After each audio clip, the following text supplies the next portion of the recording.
చూసుకోవచ్చు ఏ విధంగా దాటింది బండి. పాపం వాళ్ళు పిఆర్కేలో ఎత్తుకెళ్ళి డ్రైవింగ్ చేసుకుంటాడు పాపం. ఆయన ఇప్పుడు ఏడుందో ఏమో పాపం. ఓనర్కి ఎన్ని తిప్పలే. బండికి అయితే మ్యాక్సిమం ఏం డ్యామేజ్ కాలే, కాకపోతే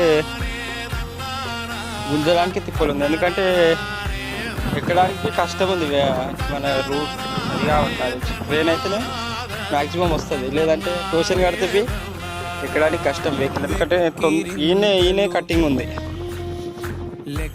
చూసుకోవచ్చు ఏ విధంగా పోయిందో. వాటర్ కొంచెం స్తంభంలో అవుతుంటుంది అటు ఇటు. అలా పోయిందనుకో బండి వచ్చేది కష్టమవుతుండే. కష్టమే ఎట్లా తీసుకొని వస్తారు కానీ వెహికల్ ఖరాబ్ అయిపోతుంది.